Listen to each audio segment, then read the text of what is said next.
Rasulullah pernah menerima hadiah berupa sebuah jubah dari seseorang. Setelah menerimanya, beliau meminta istrinya Sayyidah Aisyah untuk menyimpannya. Aisyah pun segera menyimpan jubah tersebut di dalam rumah. Tak lama kemudian, seseorang mengetuk pintu rumah Rasulullah.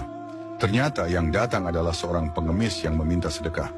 Rasulullah pun bertanya kepada Aisyah, "Wahai Aisyah, apakah ada sesuatu yang bisa disedekahkan? Apakah ada gandum di rumah ini?" Aisyah menjawab, "Ya Rasulullah, bahkan sebutir gandum pun tidak ada di rumah ini." Mendengar hal itu, Rasulullah meminta Aisyah untuk menunjukkan jubah yang baru saja diberikan kepadanya. Setelah jubah itu dibawa, Rasulullah melipatnya dan menyerahkannya kepada pengemis tersebut sebagai sedekah. Pengemis itu sangat bahagia menerima jubah dari Rasulullah. Dengan penuh rasa bangga, ia pergi ke pasar dan berteriak, "Siapa yang ingin membeli jubah Rasulullah?" Orang-orang pun berkerumun menanyakan harga jubah yang penuh berkah itu. Para sahabat juga tertarik untuk memilikinya. Di antara mereka, ada seorang pria buta yang mendengar tentang jubah tersebut.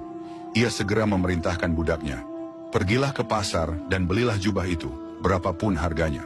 Pria buta itu bahkan berjanji, "Jika engkau berhasil membelinya, aku akan memerdekakanmu di jalan Allah." Sang budak pun pergi ke pasar dan berkata kepada penjual jubah, "Majikanku ingin membeli jubah ini, berapapun harganya, aku akan membayarnya." Setelah kesepakatan harga, jubah itu pun dibeli dan dibawa kepada tuannya. Pria buta itu menerima jubah Rasulullah dengan penuh harap.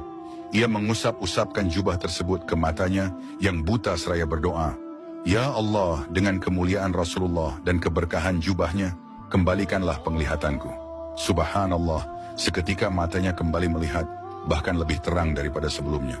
Dengan penuh syukur, ia segera membawa jubah itu kembali kepada Rasulullah. Setibanya di rumah Rasulullah, ia berkata, "Ya Rasulullah, penglihatanku telah kembali, aku ingin mengembalikan jubah ini sebagai hadiah untukmu." Kemudian ia menceritakan bagaimana jubah itu berpindah tangan hingga akhirnya kembali kepada Rasulullah. Mendengar kisah tersebut, Rasulullah tersenyum hingga terlihat gigi gerahamnya. Beliau pun berkata kepada Aisyah, "Perhatikanlah jubah ini, wahai Aisyah. Ia telah mengkayakan seorang miskin, menyembuhkan orang yang buta, memerdekakan seorang budak, dan kini kembali lagi kepada kita." Kisah ini mengajarkan bahwa sedekah tidak akan mengurangi harta, justru membawa keberkahan yang luar biasa. Keikhlasan dalam memberi akan membuka pintu rezeki, menyembuhkan luka, dan mendatangkan keajaiban yang tidak terduga.